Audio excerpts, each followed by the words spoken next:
laki-laki usia lanjut disertai presdisfagia.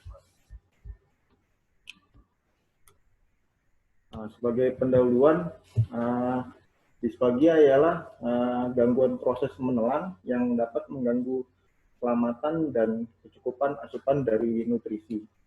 Kemudian 35-68% orang yang berusia 65 tahun atau lebih memiliki disfungsi penelanan pada derajat tertentu.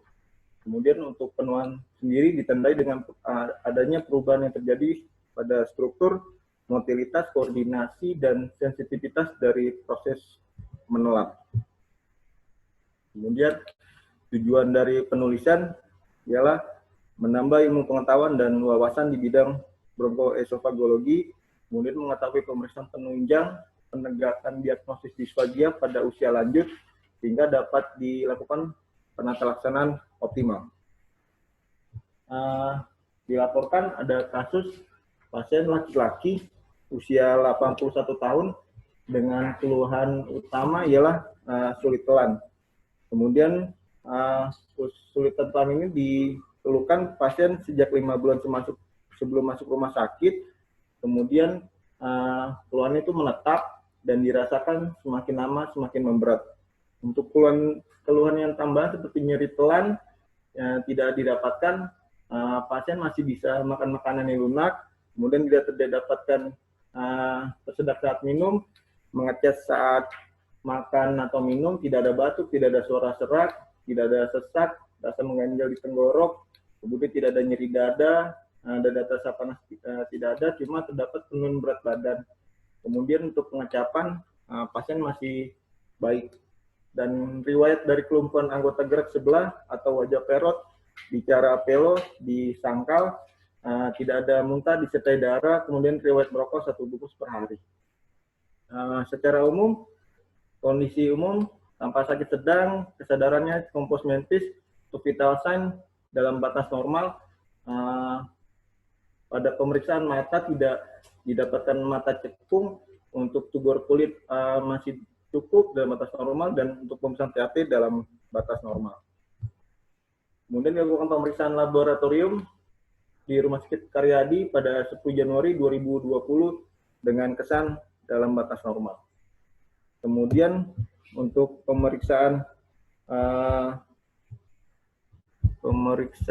esofagogram didapatkan tampak penyempitan di sepertiga media dari esofagus setinggi vertebrae torakal 5. Dicurigai ini adanya struktur esofagus. Kemudian dilakukan pemeriksaan CT scan esofagus dengan kontras.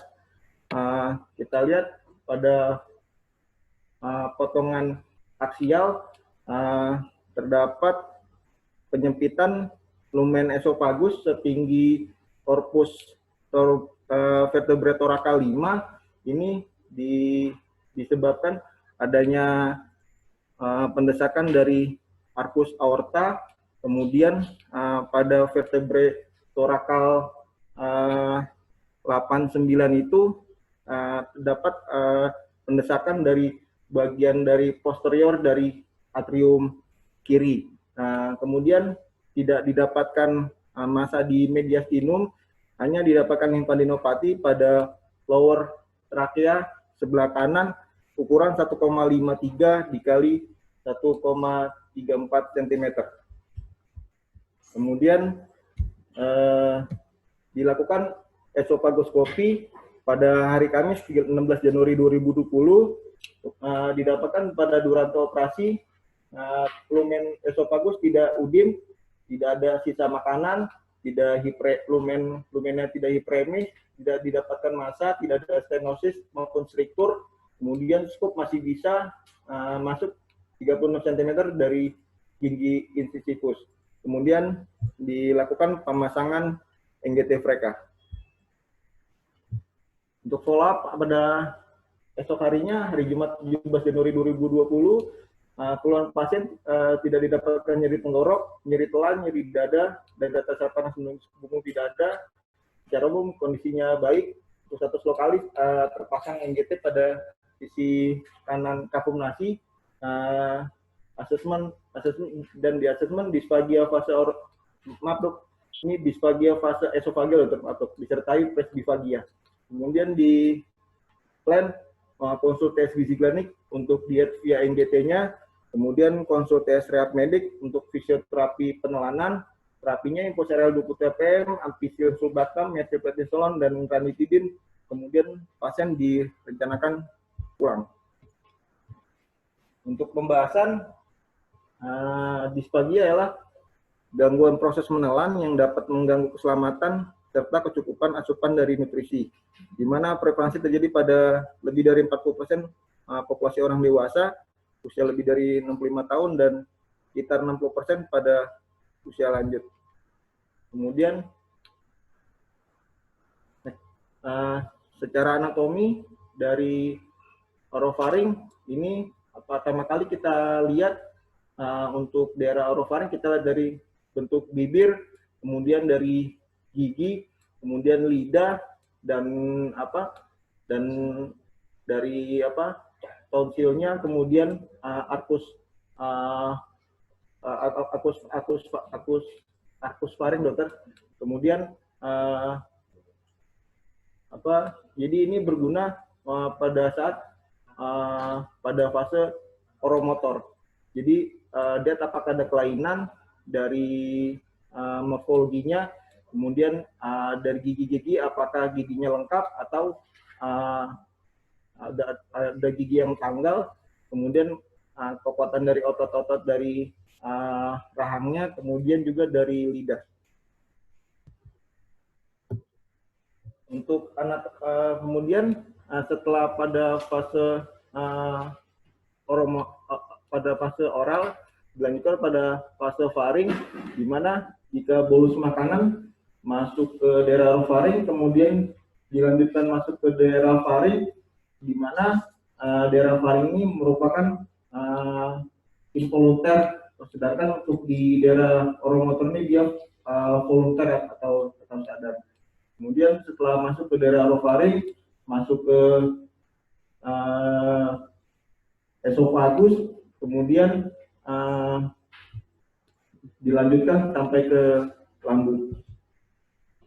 Secara etologi, disfagia orofaringnya itu dibagi menjadi disebabkan oleh penyakit neurologi, contoh Parkinson, multiple sclerosis, tumor otak atau Alzheimer, kemudian penyakit neopatik seperti myositis, myasthenia gravis, penyakit metabolik, contoh hipertiroidisme, kemudian penyakit peradangan atau autoimun seperti amyloidosis, sarkoidosis, SLE.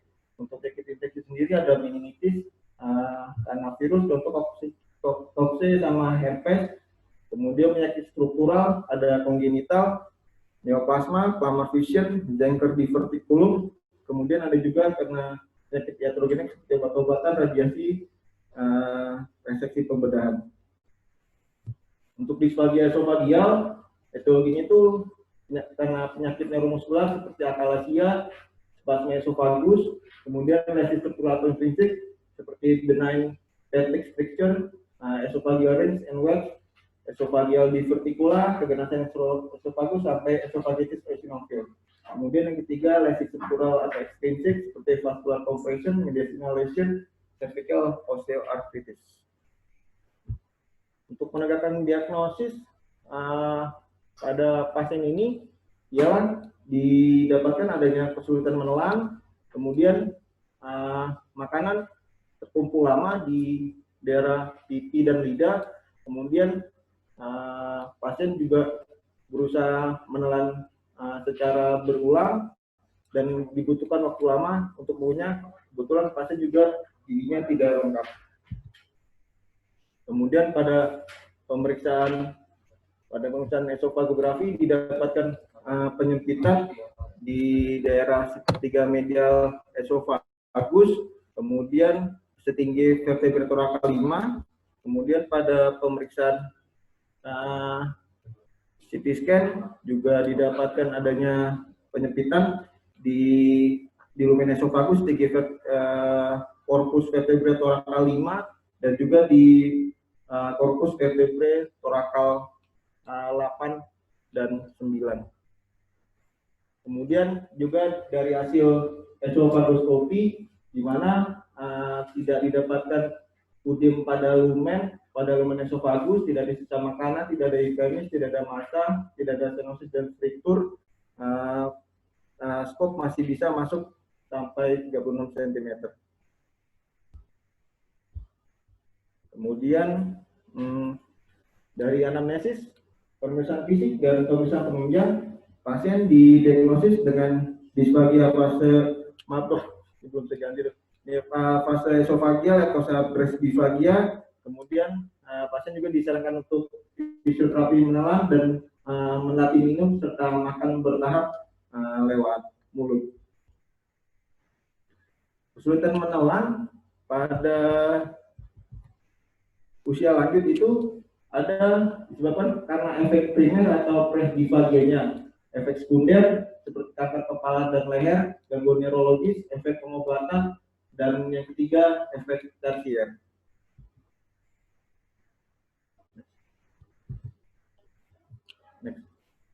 Untuk efek primer, di mana presdisfagia ini merupakan murni dari pasien tersebut, di mana kita bisa membedakan dari keluhan antara gejala dari presdisfagia maupun disfagia.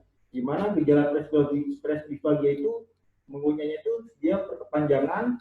Kalau untuk disfagia ini dia durasinya makan yang lama. Kemudian untuk presdisfagia ada pengurangan dari rasa, sedangkan gejala disfagia tidak ada rasa. Untuk presdisfagia ada kurang nafsu makan, disfagia hilangnya nafsu makan yang bermakna. Kemudian untuk presdisfagia minumnya lebih sedikit, untuk disfagia minum menjadi suatu hal yang sangat sulit. Kemudian untuk presdisfagia juga terkadang disertai terdesak. Misalkan ketika berbicara selama waktu makan, kemudian untuk disfagia dia lebih sering tersedak, sering batuk, dan atau terdapat suara basah. Kemudian untuk disfagia ada konsistensi untuk makanan yang konsistensi keras itu merupakan suatu tantangan bagi pasien. Sedangkan untuk disfagia justru pasien menghindari makan makanan baik yang kasar maupun yang lunak, di mana di mana kesulitan makan itu bisa mempengaruhi kualitas hidup dari pasien. Kemudian untuk disfagia dia terkadang tersedak oleh airnya sendiri. Kemudian untuk disfagia terus menerus batuk dan memiliki suara basah. Untuk efek sekunder pada kanker kepala dan leher, di mana efeknya itu karena dari kankernya sendiri dan dihasilkan karena berbagai perawatan setelah pasien ditegakkan TA, kemudian juga bisa disebabkan karena radioterapi di mana didapatkan nyeri, terutama pada kondisi mukositis, di mana terjadi kekeringan dan udim di daerah terutama di daerah faringealnya. Kemudian serostomia, menghindari makanan yang keras dan dikunyah karena ada kesulitan mengunyah. Kemudian juga terjadi pengurangan rasa, dan radioterapi sendiri dia bisa merusak kulit serta otot devaskularisasi dan kerusakan dari saraf perifer. Kemudian untuk stroke sendiri, jika terdapat lesi hemisfer, terutama kerusakan di kortikal dan subkortikal, didapatkan inisiasi menelan air liur yang buruk. Kemudian didapatkan keterlambatan inisiasi komponen menelan faring, inkoordinasi komponen menelan oral, peningkatan waktu transit faring, berkurangnya kontraksi dan pembersihan dari faring tersebut, didapatkan aspirasi, adanya disfungsi dari segmen faringoesofagial yaitu otot-otot krikofaringeal dan relaksasi yang buruk pada sphincter esofagus bagian bawah. Kemudian untuk demensia, dia sifatnya progresif, terdapat penurunan kemampuan kognitif, memori, penilaian, penalaran abstrak, serta perubahan kepribadian. Untuk disfagia sendiri, penurunan berat badan, kurangnya inisiasi menelan, kontrol makanan dan cairan yang tidak terkoordinasi, kemudian perpanjangan waktu makan, perlambatan respon faring, keluar batuk dan tersedak selama waktu makan. Kemudian untuk penyakit Parkinson, penyakit ini merupakan penyakit yang progresif lambat yang terjadi pada ganglia basalis, di mana terjadi penurunan pada gerakan yang sukarela yang disadar, di mana ciri klasiknya itu didapatkan tremor pada saat istirahat, bradikinesia dan kekakuan, menipisnya neurokimia dopamin, di mana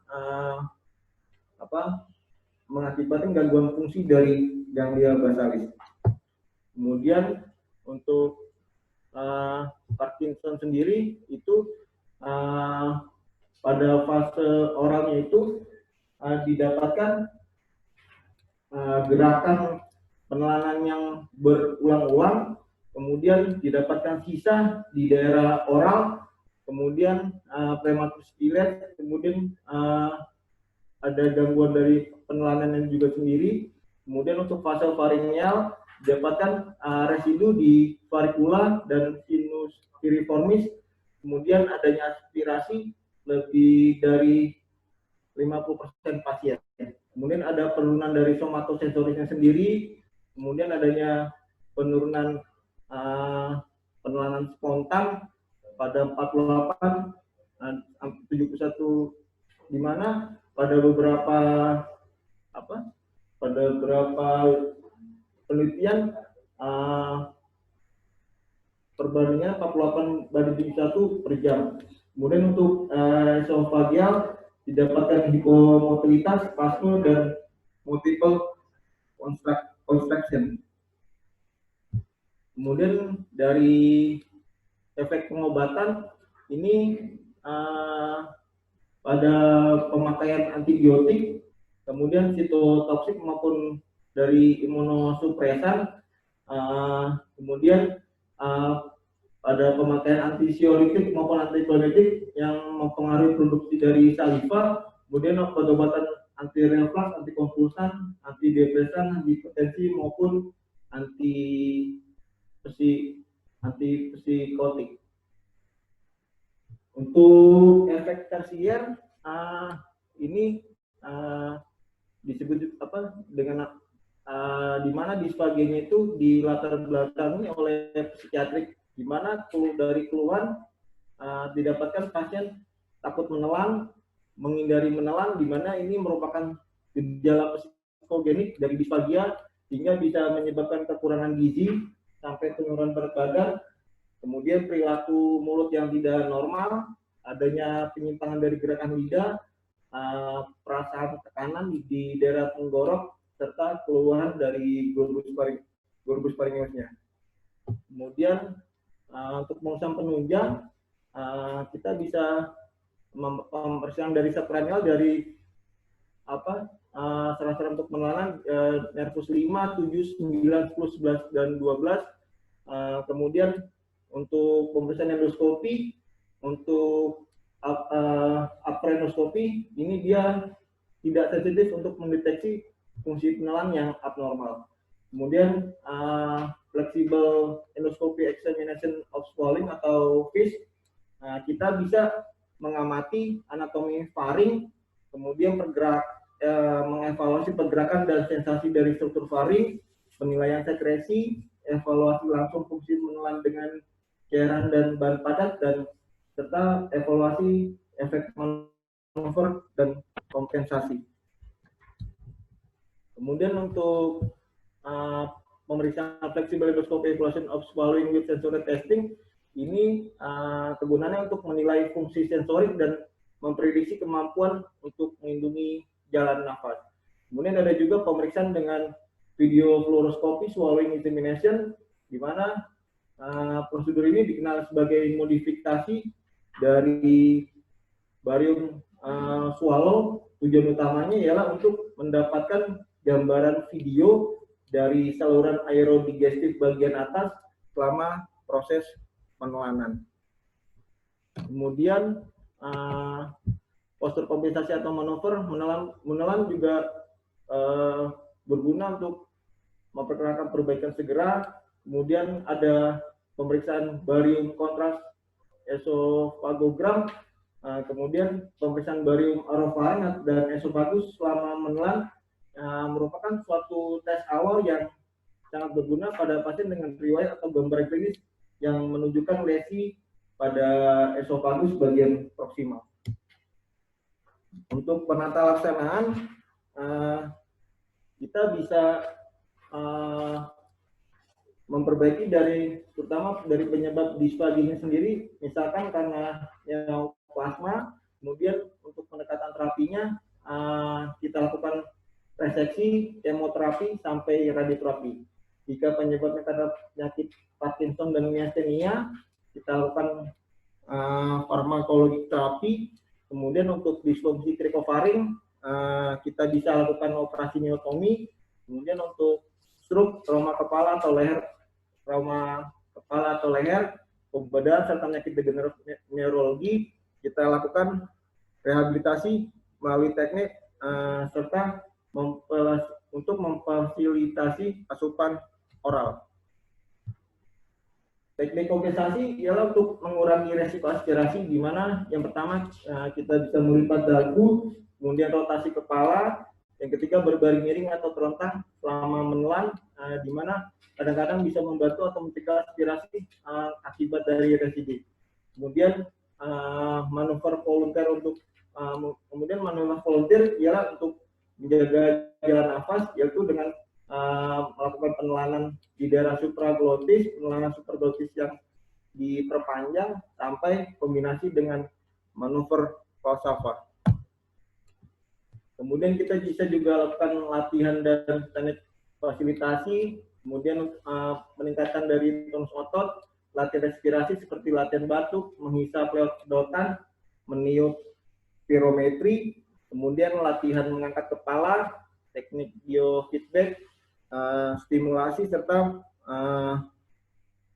meningkatnya refleks muntah dikurangi refleks muntah dikurangi melalui tekanan lembut dengan penekanan lidah di mulut bagian belakang. Kemudian ada juga stimulasi taktil thermal, deep pharyngeal neuromuscular stimulation, stimulasi elektrik menggunakan elektroda yang ditempelkan pada permukaan leher. Kemudian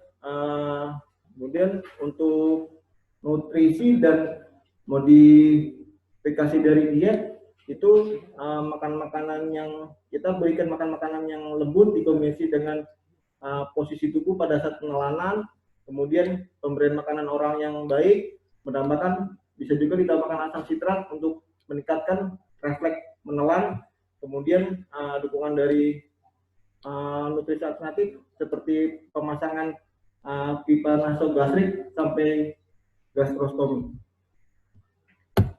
Sebagai kesimpulan, dilaporkan seorang laki-laki usia lanjut berusia 81 tahun dengan diagnosis disfagia esofagial disertai presfagia, di mana disfagia ini diduga karena usia pasien yang sudah lanjut, tidak terdapat gigi, disertai ada faktor degeneratif karena usia pasien. Kemudian dilakukan pemeriksaan esofagoskopi, di mana pada saat pemeriksaan tidak didapatkan lumen pada esofagus, tidak ada hiperemis, tidak ada massa. Kemudian dilakukan pemasangan NGT dan dietnya full via NGT, serta pasien dikonsulkan ke rehab medik untuk pelatihan penelanan. Kemudian rencana pada saat terakhir kontrol dokter pasien ini rencana dilakukan pemeriksaan FIS untuk mendukung presdifagianya, dokter. Terima kasih presentasinya Reza. Kemudian dilanjutkan diskusi dari resisten mengenai materi. Silakan Dr. Rahman.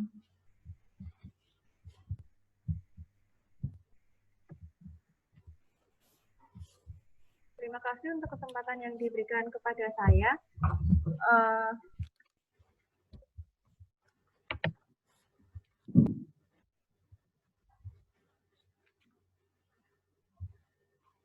Terima kasih Dokter Enzo untuk penjelasan laporan kasus tentang reanimasi ini. Ada beberapa komentar dan pertanyaan yang saya sampaikan.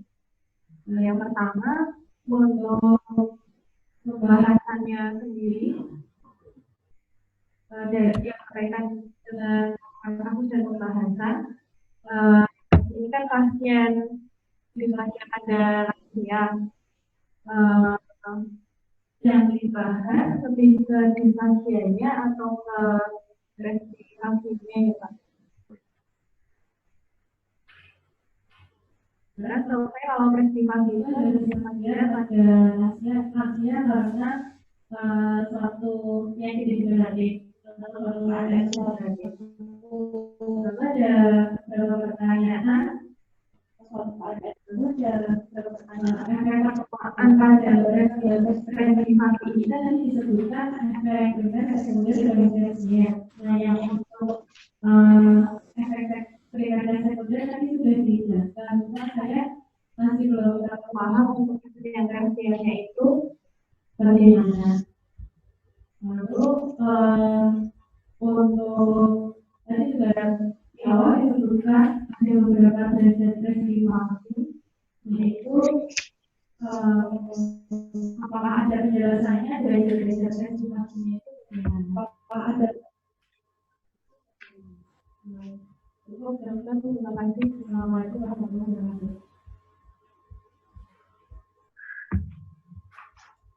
Silakan Pak dijawab.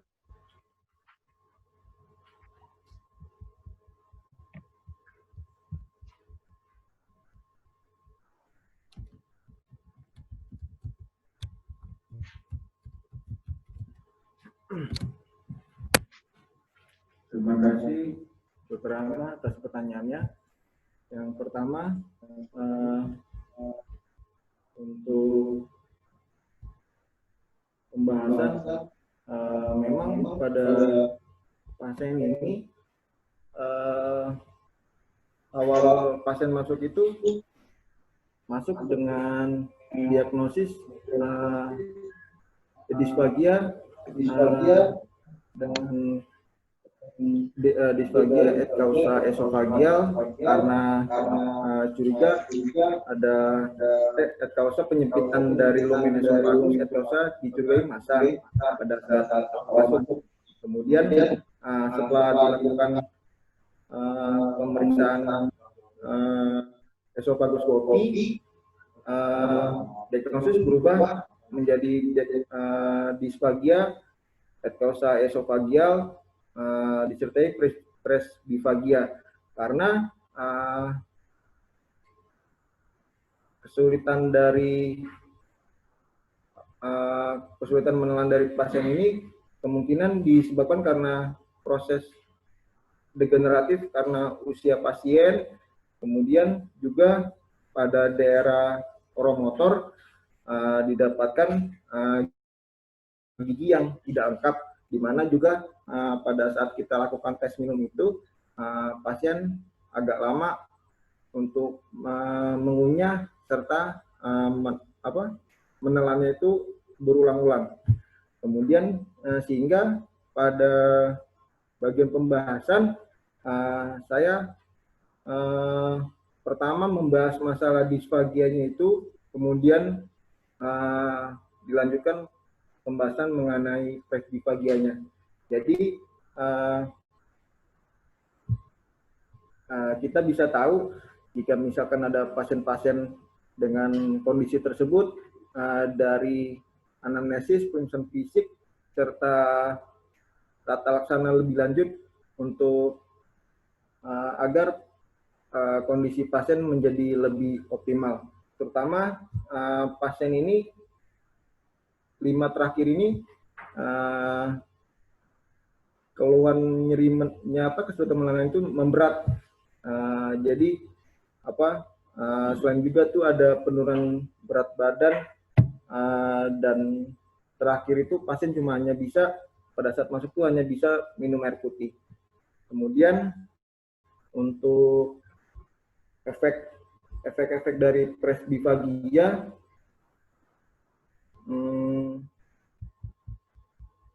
efek presbifagia itu memang dibagi menjadi 3 karena efek primer, sekunder, dan tersier. Efek tersier itu yang saya dapatkan itu ialah disfagia yang dilatar belakangi karena psikiatri, di mana ini merupakan suatu kondisi yang langka. Kita tidak bisa memahami karena dari kondisi pasien juga dari anamnesis, kemudian juga belum tentu ada kelainan dari penyakit struktural maupun organik.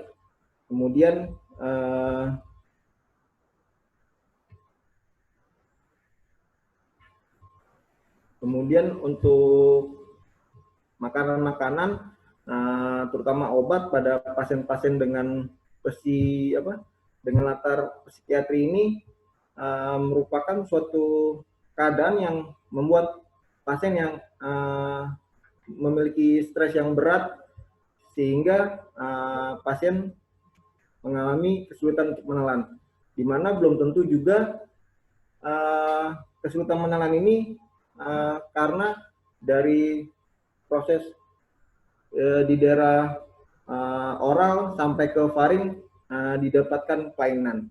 Kemudian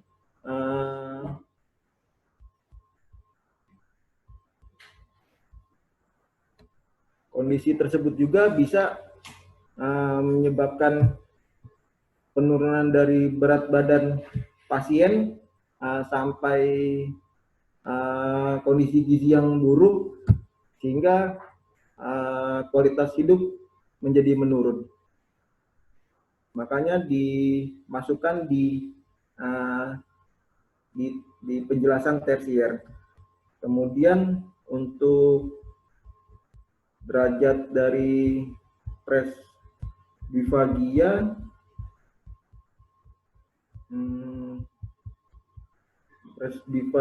itu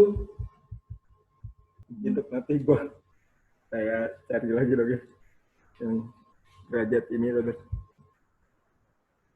Dari keterangan, kemudian ada yang masih mau ditanyakan?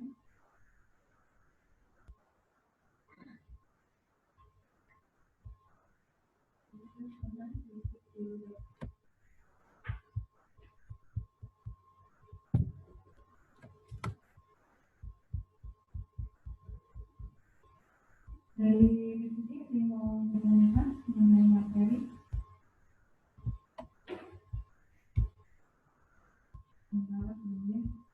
kemudian diskusi mengenai data penulisan karena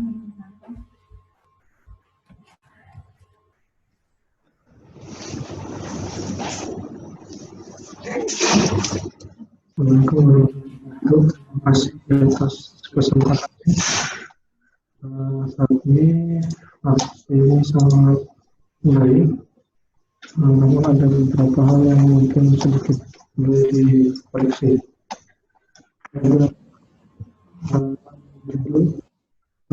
Jenis penulisan yaitu lapor kasus sebaiknya kembali.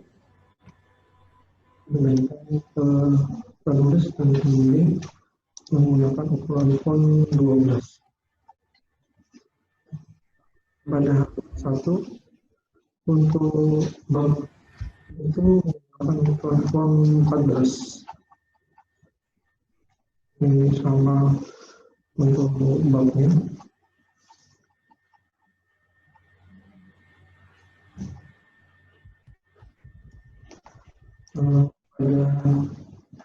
Pada itu ada e-titik atau e-kausa, baik menjabarkan dulu belum ada signifikan singkatan.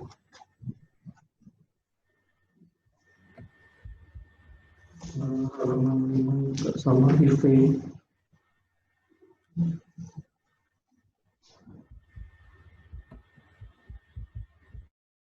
penomoran pada subbab yang pertama 3.1 itu definisi, sedangkan untuk epidemiologi adalah 3.2. Dan berikutnya juga mengikuti. Citasi yang digunakan loncat-loncat dari 1 untuk berikutnya 2 ada, belum 3 sudah ke 8. Terus penomoran pada gambar yang sebelumnya itu harus diurutkan nomornya. Terus peletakan pada keterangan gambar pada halaman 8 juga dikoreksi.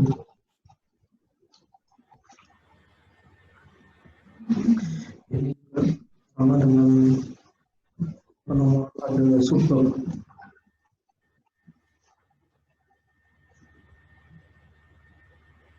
Pada 13 tidak ada keterangan gambar.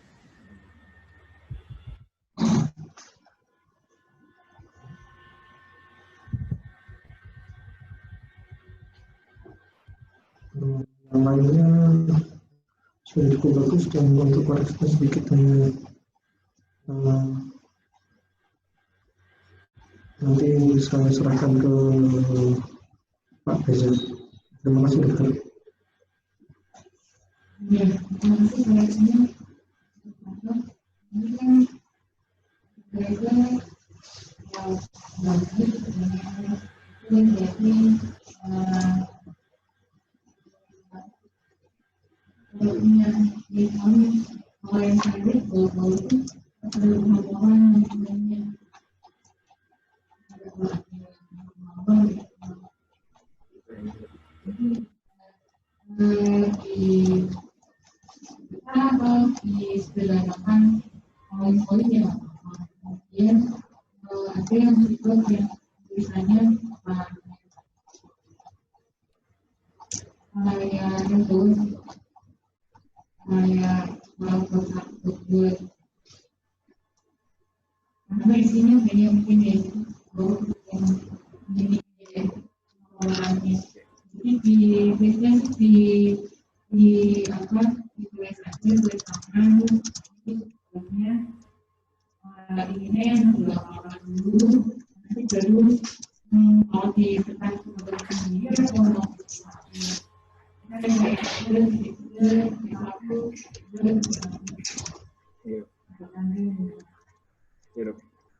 nanti kalau bisa lihat ada poin-poin poinnya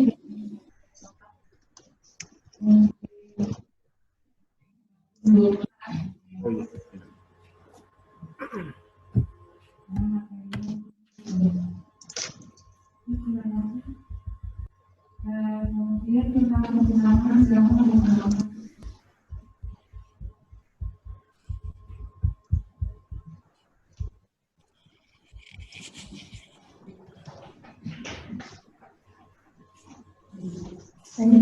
kasih dokter atas kesempatannya. Di penulisan Dr. Gustava sudah sesuai dengan kaidah Pak, namun ada beberapa yang perlu diperhatikan. Seperti nomor 1 tentang sebenarnya permulaan katanya. Jadi harusnya untuk pendidikan dan nama keluarga menjadikan dari informasi besar permulaan kata nama keluarga. Dan penulisan judul sama dengan 1, kemudian 6 halaman yang ditulis hanya nomor terakhir yang berbeda. Kemudian 16 dan 17 harusnya semua nama tertulis dituliskan di atas 6 yang lebih. Kemudian 18 sama harusnya nama keluarga yang ditulis di informasi antara nama aslinya. Demikian dapat informasi.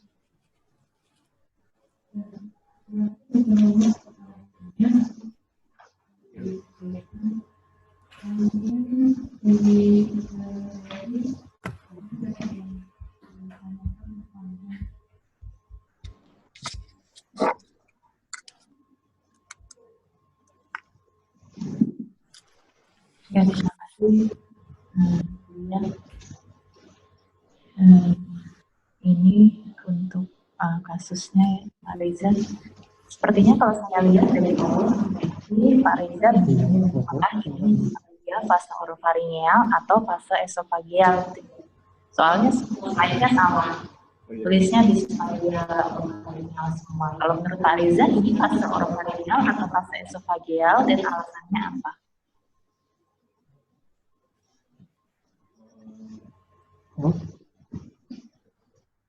Iya. Nggak apa-apa, menurut Pak Reza aja. Izin menjawab, dokter. Kalau dari anamnesis memang lebih ke disfagia orofaringeal, dokter. Karena untuk esofagealnya sendiri mungkin tidak ada keluhan tersedak maupun muntah. Kemudian jadi untuk untuk evaluasi serta penegakan dari disfagianya sendiri, dokter, ini pasien rencana dilakukan pemeriksaan FIS, dokter.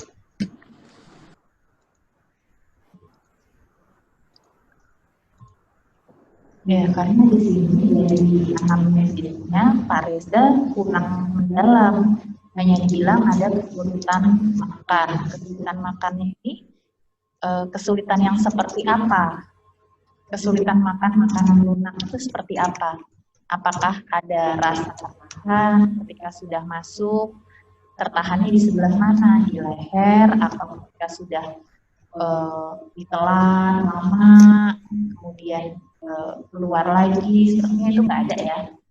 Nah, di sini kesulitan makan makanan lunak sedikit-sedikit itu maksudnya dia hambatannya di sebelah mana? Kan ini harusnya dipertajam. Kenapa memang harusnya sedikit? Apakah kalau kebanyakan dia terbuka? Atau dia terbuka? Kalau saya lihat di depan ini tidak jelas. Tapi kemudian di belakang, di pembahasan, dikatakan ada makanan mengumpul di bagian mulut, tertahan lama di bagian mulut, kemudian giginya dikatakan sudah tidak ada. Jadi pernyataan kamu yang belakang malah mendukung ke arah orofaringeal. Tetapi di diagnosisnya kamu mau bawa ke esofageal, ya. Kemudian ketika kamu melihat pasien itu kan dari keseluruhan dan juga dari keluhannya yang pertama ya. Jangan melihat lagi langsung ke arah pemeriksaan penunjang. Dari pemeriksaan penunjangnya kan biologi ada gambaran apa, dia akan langsung bilang stenosis atau struktur. Intinya ada penyempitan di daerah itu. Karena apa? Karena ada elongasi aorta. Orang usia 81 tahun kalau aortanya elongasi kan ya apa? Ya, jadi dipertajam lagi kesulitan makannya pada bagian itu apa tidak gitu loh, di daerah torakal itu atau di atasnya gitu kan. Kalau memang didapatkan di atasnya berarti orofaringeal gitu kan. Ya, kemudian setelah itu jadi untuk pemeriksaan tambahannya jadi tidak pas. Jadi Pak Reza sulit sendiri menjelaskan dan karena terbawa alam bawah sadarnya mengingat ketika ngerti di PowerPoint di salah semua dari mata belakang disfagia orofaringeal, tapi di tengah ngomong esofageal jadi bingung ya. Kemudian pasien ini evaluasi post-opnya kenapa dipasang NIT, Pak?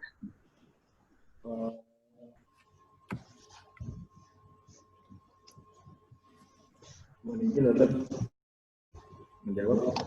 Jadi bukan pemasangan NGRT akan dilakukan esofagoskopi karena sampai terakhir kondisi pasien di rawat itu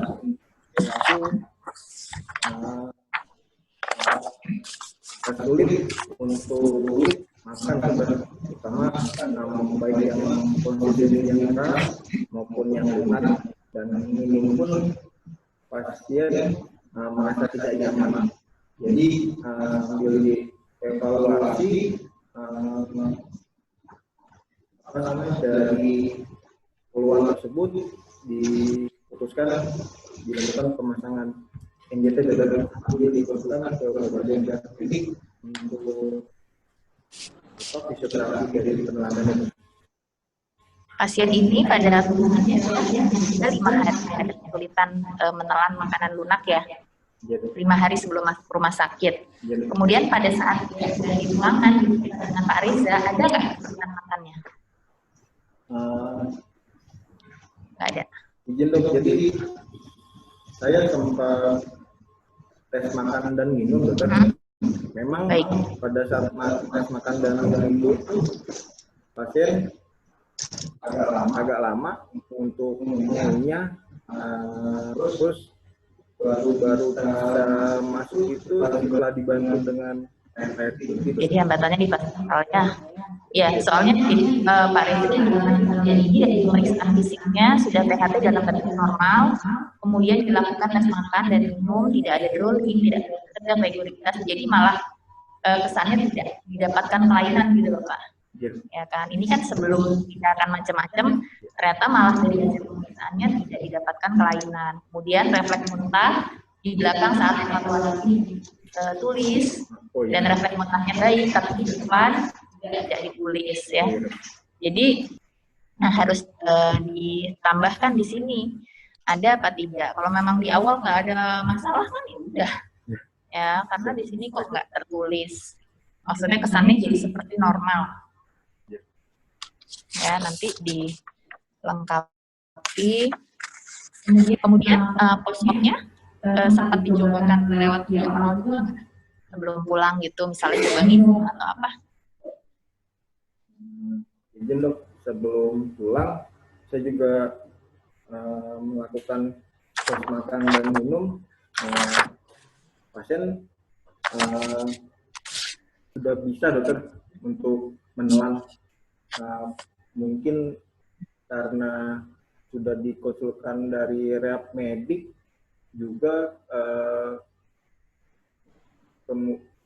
ya itu dok, pasien sudah bisa menelan gitu dok, tapi hanya pada makanan yang dengan konsistensi yang lunak dok, baru itu dok. Ya, jadi evaluasi pasca tindakannya.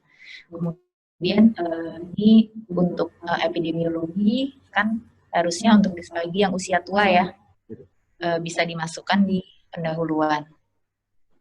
Ya, ini ada masuk di pembahasan, tapi di pendahuluannya nggak ada prevalensi yang untuk usia tuanya, karena judulnya kan untuk usia lanjut. Kemudian ya tadi disfaginya, disfagi disertai presbifagi. Yang dimaksud ini disfaginya yang berbeda atau memang pasien ini presbifagi. Kalau disfagi yang berbeda, yang dimaksud Pak Reza apa? Misalnya yang stenosis atau apa kan berarti ada 2 nih, harus dituliskan juga. Ini kan disfagia disertai presbifagi, kan itu sama aja, disfagia usia lanjut dengan presbifagi kan sama. Ya, nanti dibahas ke arah itu saja. Kemudian untuk referensi tadi yang nomor 1, daftar pustaka. Kok untuk referensi nomor 1 nggak matching sama topiknya ya? Di situ pada children and, ya nggak? Iya. Dan saya lihat di tulisannya juga apa yang dibahas nggak sesuai gitu. Diganti saja ya. Jadi nanti referensi yang lain. Ya, dok. Ya. Ya udah, saya rasa nanti perbaiki, dikonsultasikan lagi dengan pembimbing, mungkin judulnya mau kemana, kemudian yang di pembahasannya bisa lebih diambil aja salah satu ya, nggak usah masa dua-duanya jadi dok. Nggak usah, banyak sekali yang dibahas di pembahasannya, tapi tidak fokus pada bahasan kasusnya gitu loh. Misalnya diambil tentang presbifaginya, ya sudah presbifaginya, kemudian ditekankan kalau pada pasien ini misalnya tidak ada faktor-faktor yang lain, ya presbifaginya masuk yang faktor mana, primer, ya hanya karena dia usia tua saja, jadi proses penurunan penelanan karena proses fisiologis penuaan gitu, ya sepertinya yang primer, diarahkan yang primer saja, nggak usah semuanya ditulis. Oke, terima kasih, terlihat.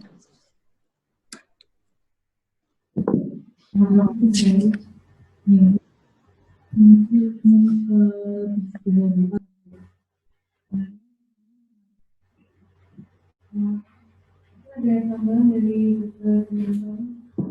ya, terima kasih.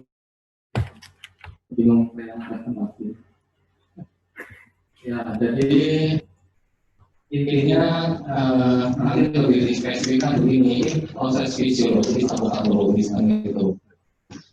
Kalau memang dia faktornya fisiologis ya maksudnya presbifagi, ya kan, kesulitan pada usia tua kan gitu.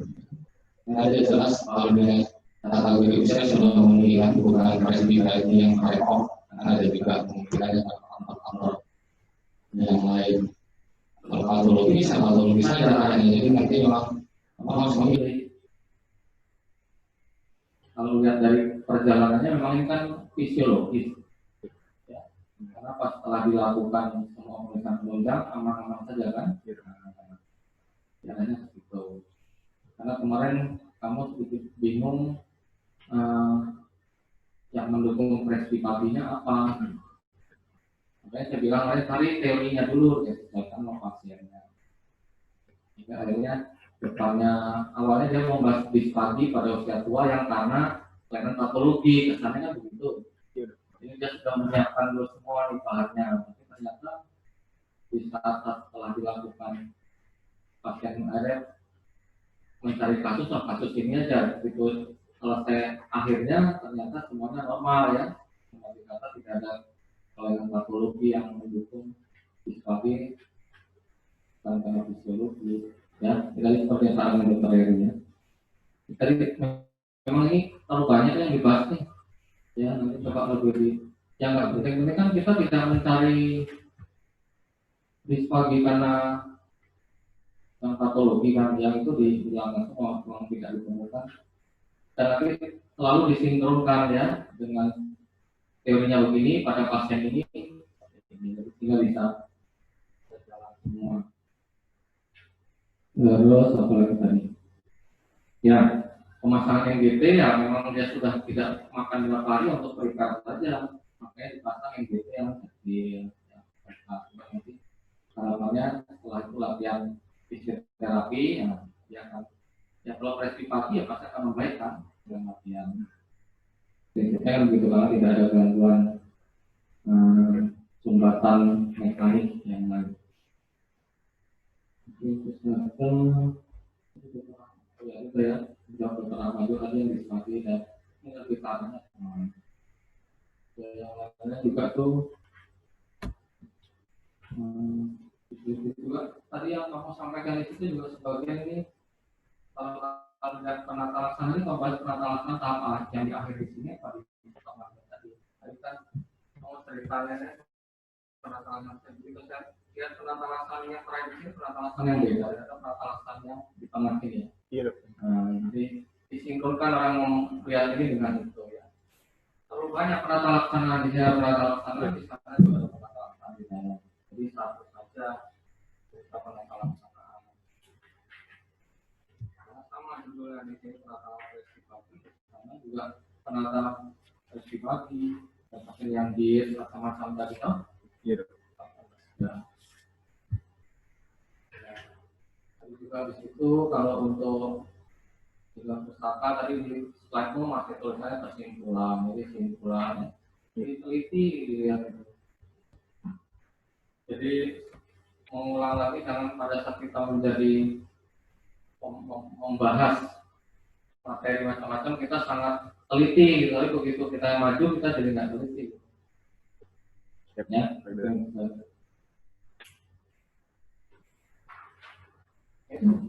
Terima kasih.